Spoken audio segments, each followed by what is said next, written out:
Mesdames et messieurs de la presse,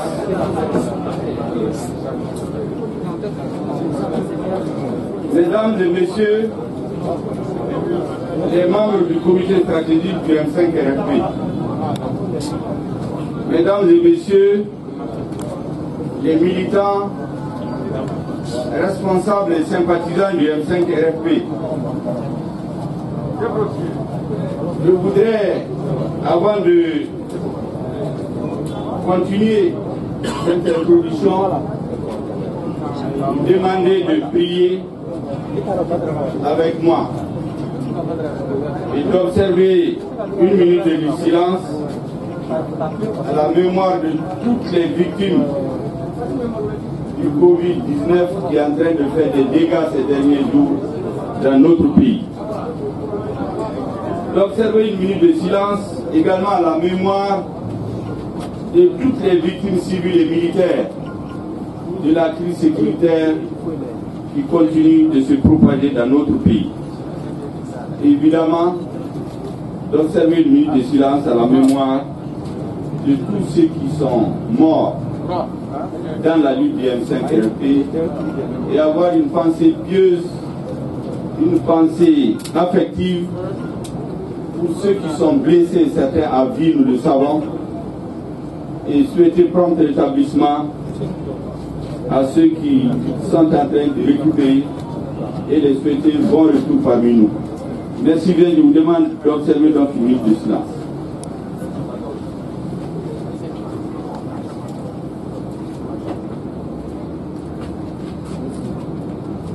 Merci bien.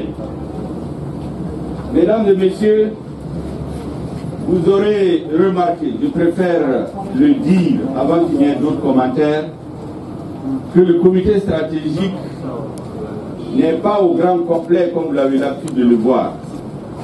L'explication est très simple. Beaucoup de nos camarades sont dans les cérémonies sociales. Vous savez la situation actuelle à Bamako. D'autres ont eux-mêmes des problèmes de santé. C'est la seule explication. Je voudrais, avant d'aller plus loin, saluer le retour parmi nous d'un de nos camarades qui était absent depuis quelques mois. Il s'agit de Maître Bakili, qui a repris la place qu'il n'aurait jamais dû quitter dans cette lutte-là. C'était pour des raisons de santé. Et nous souhaitons vraiment prompt rétablissement et une santé de fer pour continuer le combat. Mesdames et messieurs, depuis l'ouverture de la transition, vous aurez remarqué que le M5-RFP a tenu à chaque étape à prendre date. À chaque événement, il a donné sa position. À chaque événement, il a expliqué pourquoi il a pris telle ou telle position. Nous avons, depuis quelque temps, ce qu'on pourrait rappeler de façon assez précise, un véritable repli stratégique, une sorte de moratoire que nous avons mis sur nos activités publiques et manifestations publiques. Ce temps a été mis à profit en réalité pour réfléchir, pour déterminer notre stratégie pour les semaines et les mois à venir, pour que la voie du changement pour lequel les Maliens se sont sacrifiés ne soit jamais abandonnée.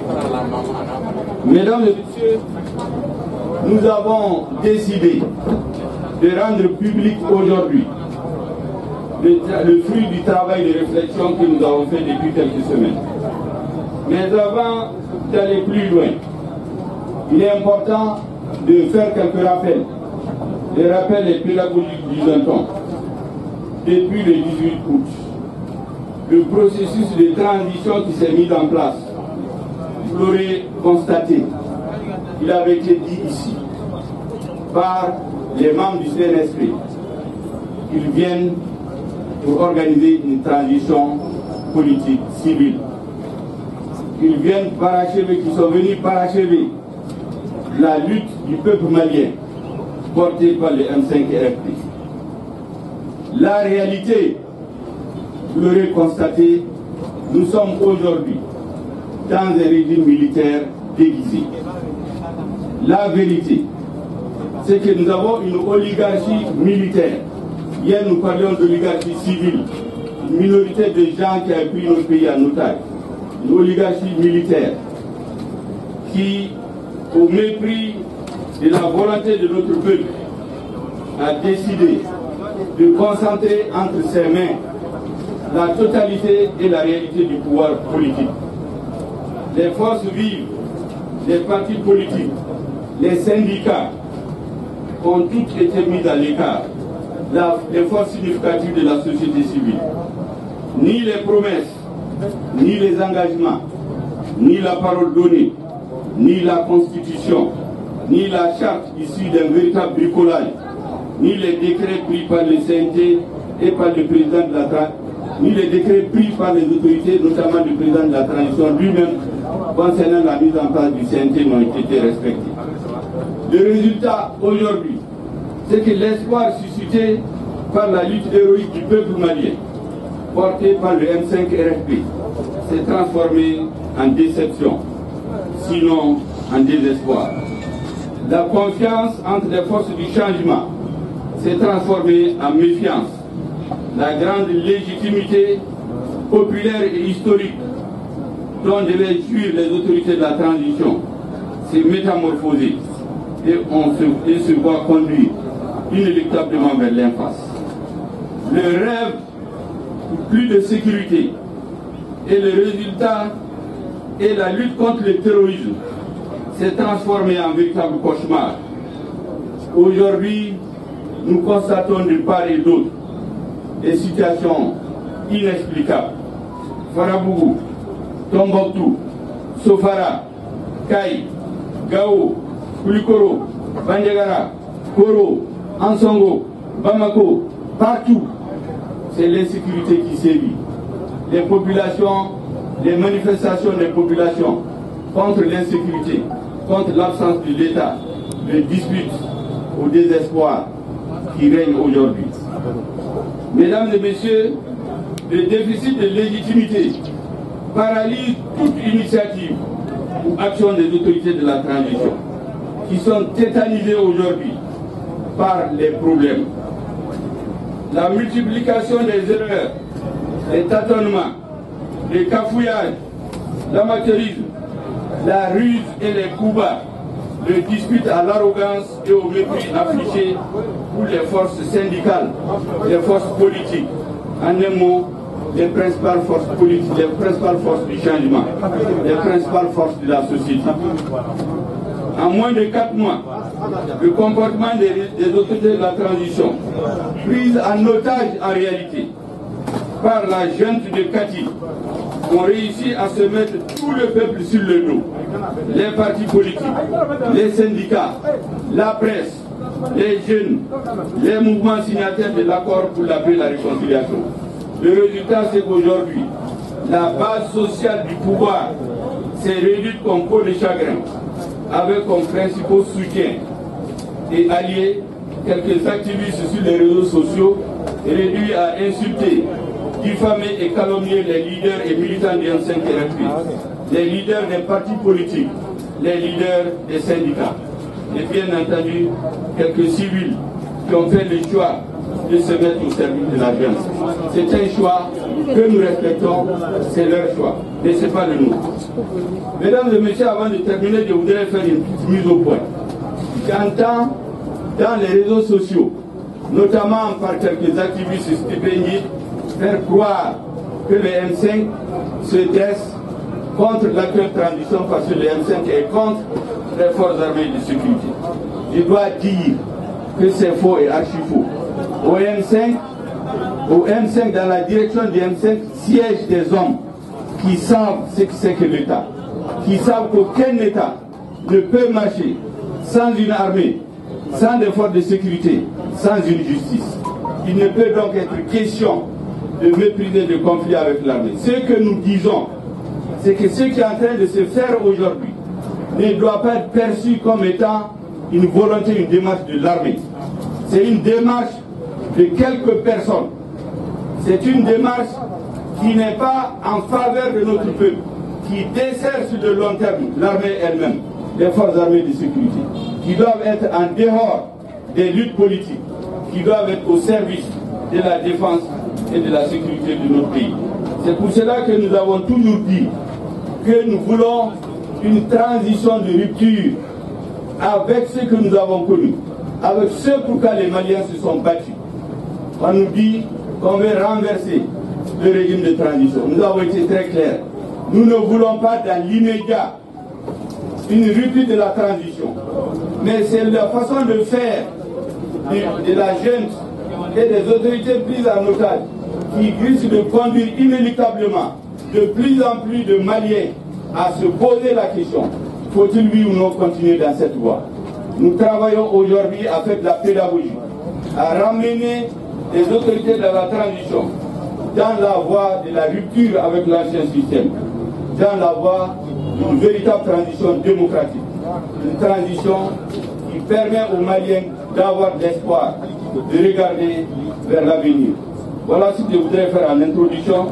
Vous avez suffisamment de cadres qui vont vous exposer aujourd'hui la vision du M5RFP et répondront aux questions de la presse. C'est regrettable l'incident auquel nous avons assisté. Je dois rappeler aux militants et sympathisants du M5RFP qu'aujourd'hui nous avons plusieurs adversaires. Mais les adversaires les plus dangereux, c'est ceux qui empêchent que notre message arrive aux Maliens. Que notre message soit brouillé par le brouhaha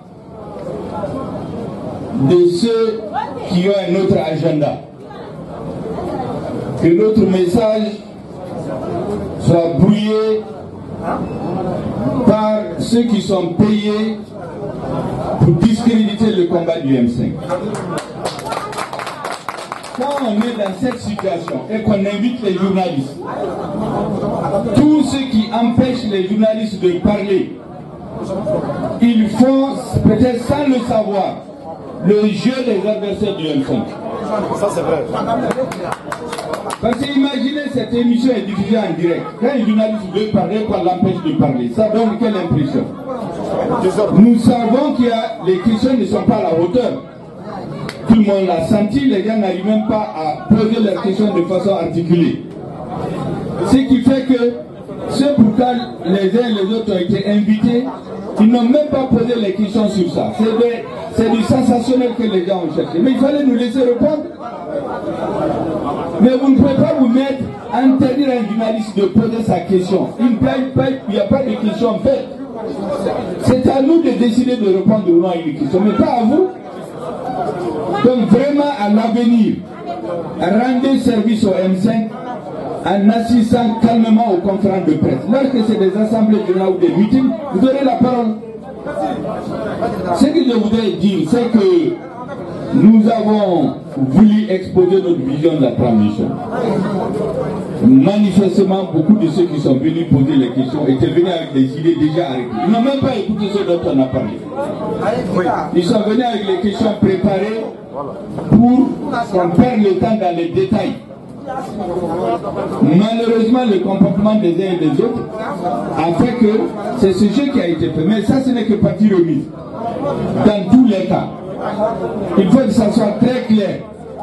Le M5 va continuer à se battre pour obtenir le changement pour lequel les Maliens se sont battus, d'autres sont morts. Le peuple malien aujourd'hui est plus déterminé qu'hier. N'eût été le sens de la responsabilité que nous avons, parce qu'avec la maladie qui est en train de faire des ravages dans le pays aujourd'hui, nous sommes obligés de réfléchir par deux fois avant de convoquer les grandes manifestations.